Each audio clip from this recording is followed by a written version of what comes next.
Now we're going to dive deeper into publishing and more specifically pitching to publishers. And here for that is Vlad Calu from Oro Interactive. Please welcome him.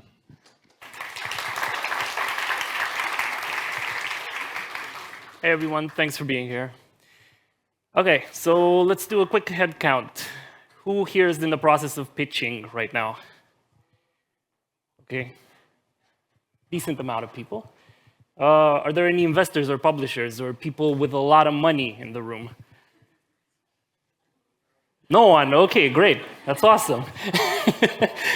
So you guys need to go to another event apparently, not this one. But yeah, happy you guys are here.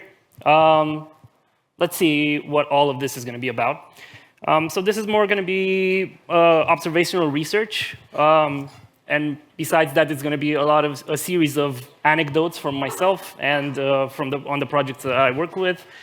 There's not going to be a lot of data or strong information on what you need to do, but there's going to be a lot of insights that could potentially be useful for your future projects. I think what we're going to talk about initially is going to be trying to identify the current challenges within the pitching process, because there's a lot of them. We're going to try to understand the evaluation process from multiple publishers. You're going to see some examples in here. And we're going to try to take some baby steps towards improvement and efficiency, because that's the big one on the table. And at the end of the day, it's about making things easier, right? The process is still convoluted and annoying to a lot of people, but we're going to try to figure out things so that in the long run, things become easier for everyone involved. So let's see what this isn't about. It's not about easy ways to get funded, right? There's no such thing, and if anybody tries to sell you this idea, don't believe them. It doesn't work. It's definitely not going to give you an any easy way advice on how to make your game sell to a mainstream audience. That's really complicated. And it 100% will not solve any of your current problems overnight. But like I said, there might be some insights in here that could be beneficial to you in the long run. Yeah, nothing's exact science, right? Everything we do is 50% based on luck at the end of the day. So who am I, you might be wondering. I've been working in the indie space for about 10 years at this point. I used to work at Those Awesome Guys, which is probably still the only indie publisher in Romania at this point. Was there for about 6 years. Most recently, I worked as a scout and portfolio manager for Oro Interactive, which is a small upcoming publisher from Belgium. And I also work with Bright Gambit, which you might have heard of. It's a go-to-market fund from Sweden. But I also do a lot of freelance work. I talk to developers, and I try to help them out with their decks and with their pitching process. Here's a couple of really successful games that I've worked on or consulted on. Some might be familiar, maybe Move or Die, maybe Monster Prom. Some are newer. Order 13 just came out this year. Clover Pit will be coming out by the end of this year, and it's going to be one of the, it's probably not going to be Balatro, but it's going to be close. And here's a list of a couple of really cool games that I've signed to publishers as a scout in the last couple of years. You can check them out on Steam if you can. Maybe drop a wish list, because they're really, really cool. All right, so let's move into talking about some of the current challenges that plague the industry and especially the indie space. Number one, there's too much stuff. There's just too much stuff. You're making too many games, sorry. And you can truly tell that people are starting to have issues consuming all of the media that is coming up. Here's a cool example of an article from earlier this year in The Atlantic that talks about how even the most elite of students have issues with finishing the books that they're assigned. And that's not because there's issues with the educational programs or that people are getting dumber. It's just that there's constant pressure to consume media, to consume and to learn and to find out new things. And then basically that becomes a lot of pressure for especially the younger generations, but also the older ones. And you can see this in games as well. People love to talk about how they like huge-scale RPGs, right? They love The Witcher, they love Baldur's Gate, they love all of these big games with hundreds of hours of content. But when you dig deeper into the problem, you're going to see that a very small percentage of them actually finish the mainline story, or even go less, or even less to like complete achievements and go for 100% and stuff like that. And like Bobby said earlier, a lot of people just play their backlog these days because games are getting really expensive. And another example that you probably saw in Bobby's presentation earlier as well, if we look specifically at games, the sheer number of them just keeps increasing year after year. A lot of people just keep coming up with cool ideas, and they keep making games, even if they self-publish them or release them with a publisher. I think this one is a bit more up-to-date than Bobby's screenshot was, but yeah, there's already like 7,000 plus games released on Steam up until May, which is insane. So yeah, we're living in an era defined by everything everywhere all at once, right? There's just too much stuff to consume and too little time to consume it. And guess what? This is not necessarily just a consumer issue. This is also something that affects industry professionals. It's complicated to get so many pitches as a scout and to try to treat them equally, basically. Try to go through each and every one of them, review them, provide feedback, and have a good and decent conversation and relationship with the developer working on them. Because yeah, there's constant increase in releases, like I said, and all of this means that we get a lot of pitches coming in year after year. The number grows. Here's a bunch of data that I received by conducting a series of interviews with a couple of publishing scout friends. This was done at the beginning of 2025. These are smaller publishers, so I'm not talking about like millions of dollars worth of investment. We're talking about like hundreds of thousands or even less than that.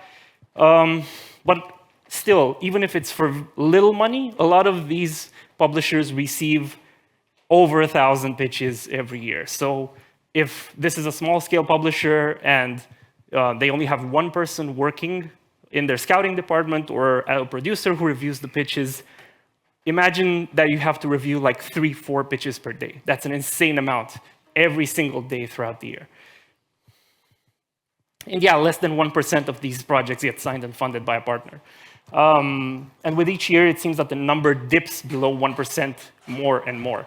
And this, again, is an example that you probably saw in Bobby's presentation, where the number keeps getting lower and lower. Okay, number 2. This is the second big issue, which is like my personal favorite. It's called bulk pitching.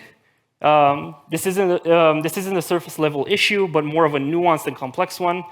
Everyone these days has access to more or less the same contacts, right? And personally, I've seen this becoming an issue since like mid-2023. This is a screenshot from a private Discord server where a couple of publishing people hang out. In May 2023, an indie dev posted a very comprehensive list of publisher names, contacts, and other important information that's freely available on Reddit. So if you want to bulk pitch, you can just create an email merge and send your pitch to everyone. That's not going to guarantee that everybody's going to read it, but you can do that.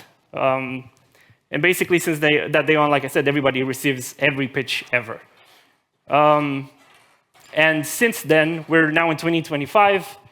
I'd say over 99%, but the slide says 90% of active publishers and funds have public contact info, participate in events, and you can get a hold of them pretty easily. It's not really an issue to get your pitch across to a publisher. There's like 4 different lists going around online. They're very up to date. And the information is very accurate. The guys making them keep them up to date pretty well. And yeah, now you can send bulk pitches to everyone. There's no stopping you, but this is one of the rare cases where transparency kind of came back to bite us in the butt. This is one of the main reasons why you get ghosted, because you pitch to everyone, and probably a lot of those people that you pitch to, they're not really interested in the genre, or they don't have the budget to work with what you're dealing with. So it's very time-consuming and probably increases your no-reply rate. The third one is, again, something that Bobby talked briefly about. It's the eternal pursuit of the platform deal. 2 2018 to 2021 was kind of the golden age of the platform deal, right? Everybody was making games to get money from like Epic or from Xbox. That's not something that happens these days anymore.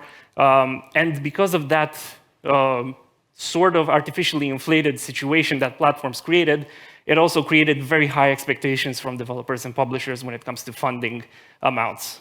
And that wasn't necessarily a good thing. But there's always some upsides to these situations, and sometimes when one door closes, another one's open. While funding hasn't really been replaced, the exposure that came from platforms now comes from initiatives like the III initiative, which is a showcase completely led by big-name indies. You can get your game into this if you pitch it to them and if it's interesting enough to them. Again, it created a different situation and a different context for people to try to get not necessarily funding, but the exposure that platforms provided in the past. Yeah, and this is like the fourth issue that comes to mind, the anybody can do marketing mentality. Here's a good example of this. My colleague from Oro, Sam, at some point this year made a Twitter thread about the performance of one of our campaigns.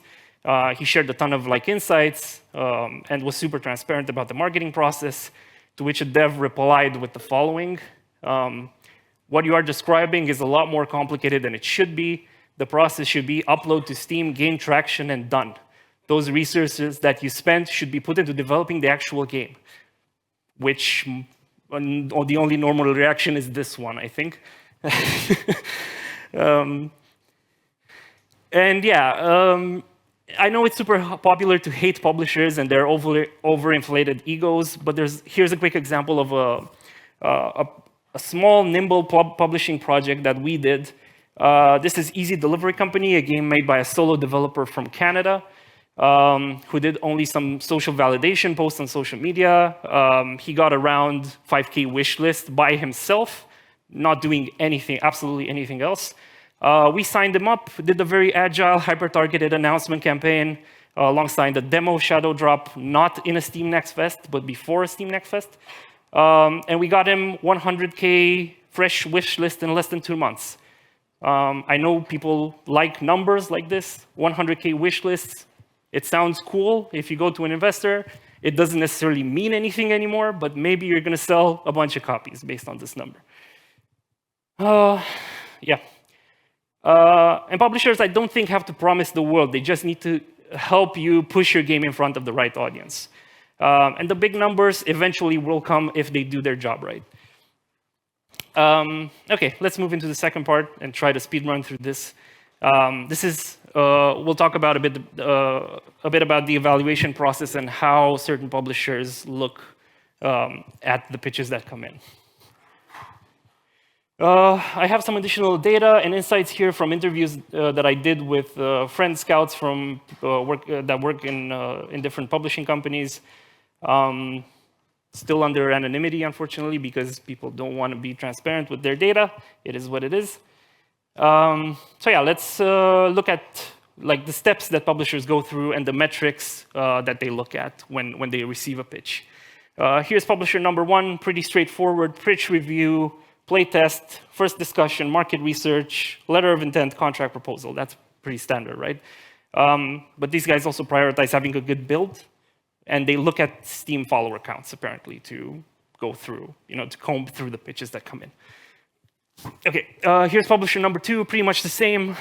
These guys do a bit more analysis on price point. They care about price point.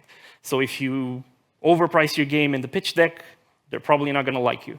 And they also look at how competitive the market is. So they try to see that you have this business mentality as well, and that you can identify which games you're going to be competing with. And here's publisher number three. Again, nothing out of the ordinary. Pretty much the same information. You guys can take screenshots or photos, whatever. So nothing hugely unexpected, right? But you know what the sad reality is? The overwhelming majority don't get beyond the first step. So they're probably going to open your email if you're pitching it through email, or they're probably going to talk to you at an event. But after that, you're not going to get anything more than a read receipt. And it's really nobody's fault at the end of the day, because it's just a lack of time and resources. Like I said, in publishing departments, when it comes to like the scouting side of things, it's mostly just 1 or 2 people doing all of this process.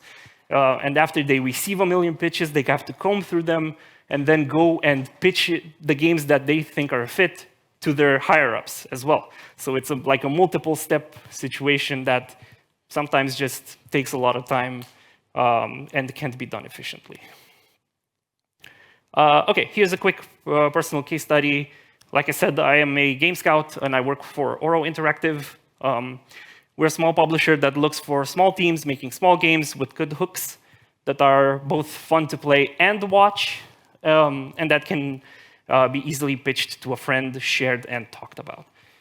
These are kind of the, the basics that we look for in a game. So yeah, let's talk about Easy Delivery Co. again. Here's how we made first contact. It was just a LinkedIn exchange. Nothing fancy, no big email chains or fancy dinners. It's just a good old chat between 2 people on your social media platform of choice. Sam, who is the developer, sent us a deck and build that we quickly reviewed internally. Again, nothing super fancy, just clear and concise information exchange. And after we approved it internally, we quickly set up a fast and efficient comms channel through Discord between our team and the developer. Again, no overly complicated procedures, just some people talking on Discord, right? It can be that easy. And the final results, here's the quick total timeline. There's basically 2 weeks between first contact and onboarding the project. I know you've heard a lot of people talk about it takes publishers 6 months to sign a project. More than that, it's a complicated procedure. There's a lot of bureaucracy. Sure, there is, but there are a lot of publishers these days that look for efficiency and try to be really quick about how they do things. And we are one of them, and there's a lot of upcoming ones that you will encounter out there. Strayfawn does this, is a really cool publisher. Critical Reflex does the same thing. They're very, very quick when it comes to a project that they like. If they see a project that they like, it's getting signed in under a month. If it's a more complex situation, then maybe it takes longer, but it usually takes less than a month for projects like this. Yeah, the demo is doing quite a lot of heavy lifting. We're in a situation where it received like 500 plus reviews on Steam. It's an overwhelmingly positive, and it's been launched for less than a month at this point, so it's doing really well. This is the wishlist graphs. I know people like to look at this stuff and consider it very relevant. It's not really. You don't need to compare yourself to these kinds of results. But yeah, we peaked at about 7K wishlists per day and have stabilized to somewhere between 500 and 800 wishlist baseline. That moment where you see like the spike go really high up, that's the moment where we basically released a demo alongside the trailer and just doing a press and influencer blast, nothing else, nothing complex, just sending out a bunch of emails and making a really good trailer for it. And it worked. So yeah, like I said earlier, fast, fast, fast. Both us and the developer like to be very fast on iteration and being very efficient.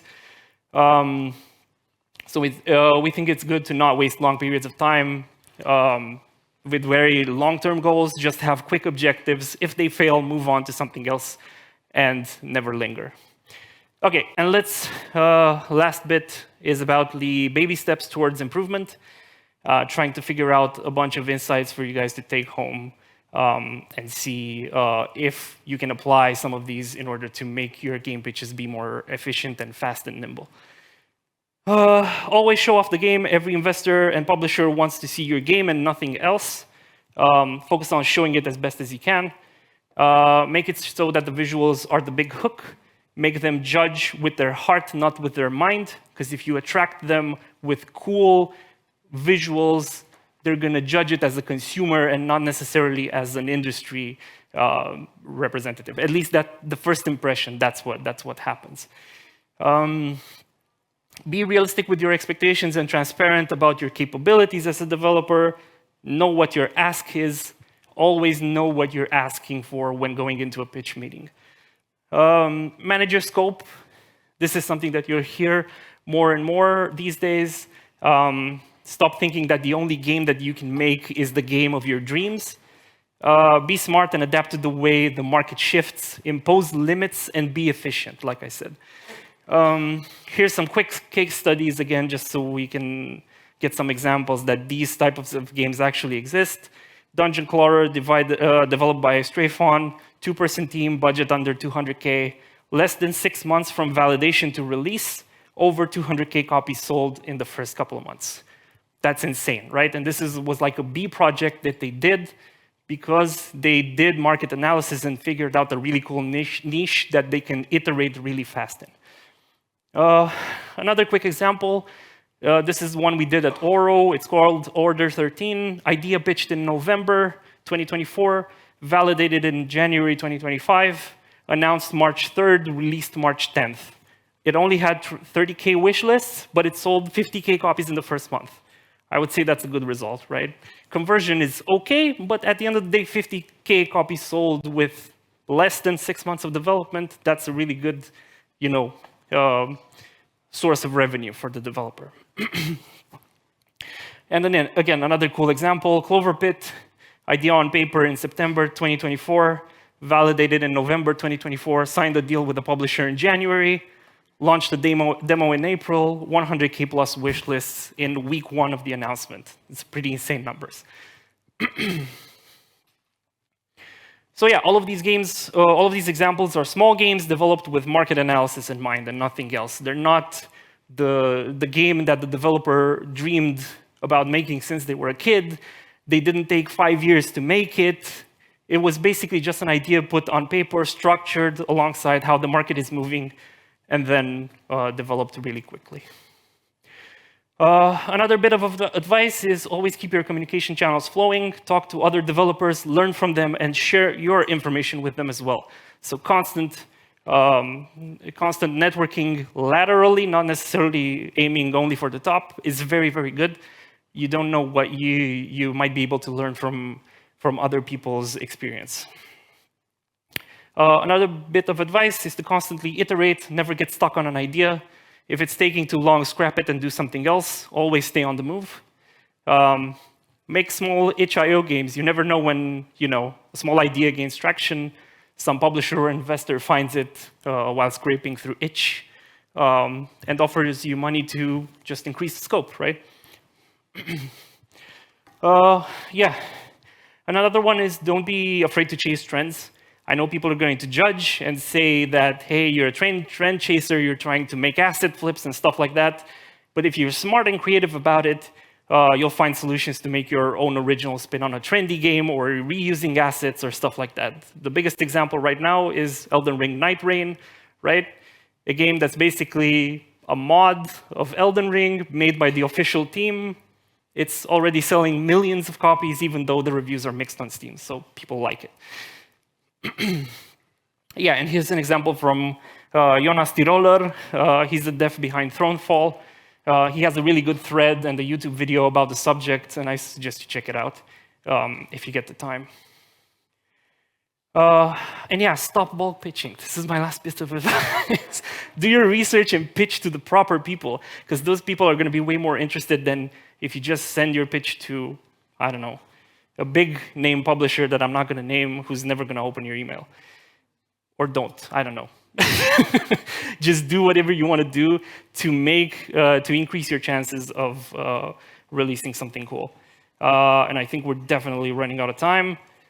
So that's why less is more sometimes. Thanks, that's it. I know it's an information dump, but I hope there were bits, like I said, of insightful things in here that could be helpful for you. Thank you, and if we have time for one question or something. Thanks so much, Vlad. Very cool, and we'll take a couple of questions, and I see one over here.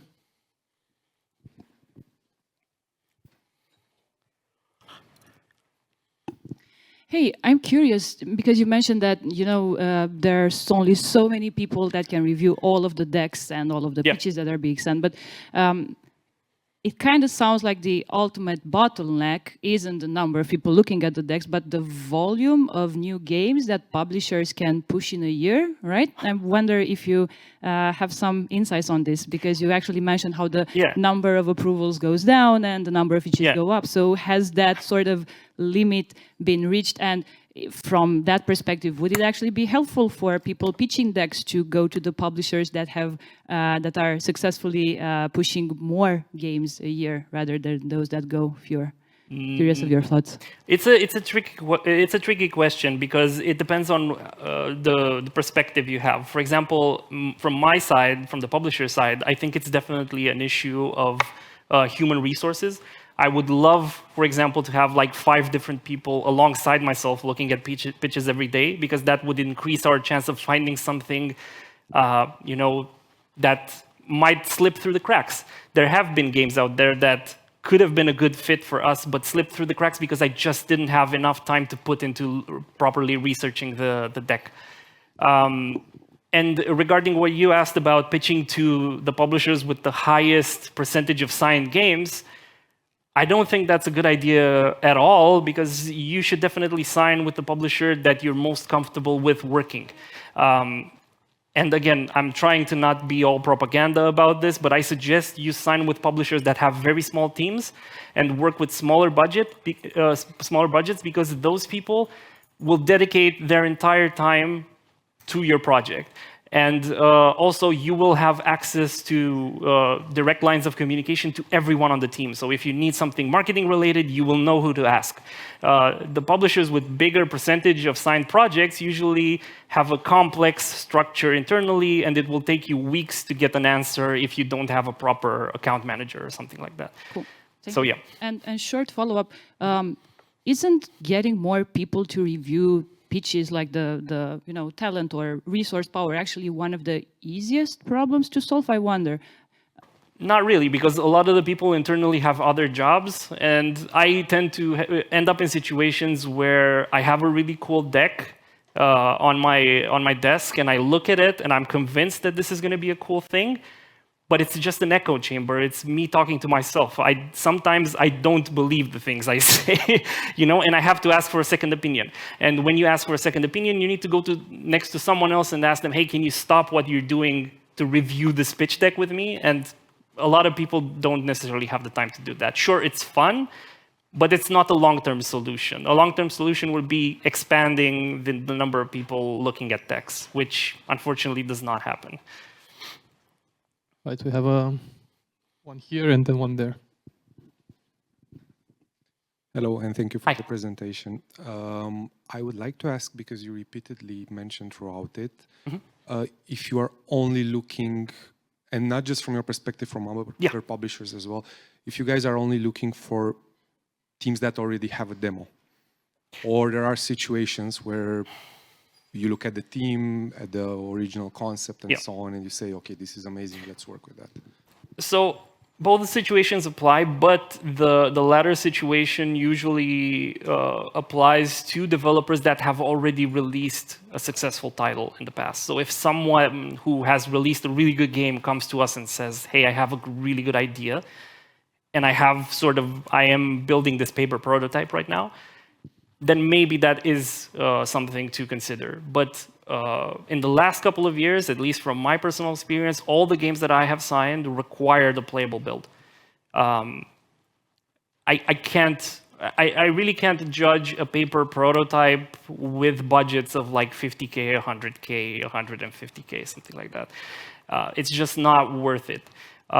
If I see that there's experience from that developer and there's like proof that they can probably do it, maybe that is something to be considered. But you in this environment right now in 2025, you need a playable build to be properly considered. Otherwise, you might as well just go to investors who fund prototypes and stuff like that. And like I said, don't bulk pitch to publishers if you don't have a build. Yes, that's kind of the short end of the stick. Right. Okay. And one here. Hi, Vlad. Thank you for your presentation. It seems to me that there might be a quality over or quantity over quality situation as well happening. Out of all the pitch decks that you've reviewed, Yep. how many would you say percentage-wise would reach what you would call some sort of MVP, like a minimum viable product? It ticks all the boxes it needs to tick. Like I said, it's under 1%. It's under 1% of them. Out of the decks you receive, Yes. you just immediately can say, oh, that's not ticking the boxes that I'm expecting a pitch deck to. Oh, you're not saying signing. You're No. saying just tick the boxes. Yeah, the yeah. initial boxes for the first screening. I guess how much garbage do you receive? Is that an easier way to phrase the question? Thank you. I'm not a good person to ask this because I don't consider any game to be garbage. I think there's something interesting in even the lowest of qualities of student games. There's something there. Obviously, when I apply the lens of the publisher, I need to look at some metrics, put the ideas of the game into a spreadsheet, and then it tells me if this is good or not. I receive a lot of stuff that never works.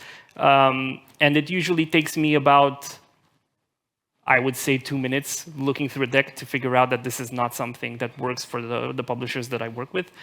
But if there's a demo, I try to at least give that a chance as well. Obviously, like I said, time limitations, stuff like that, sometimes I don't get to do it.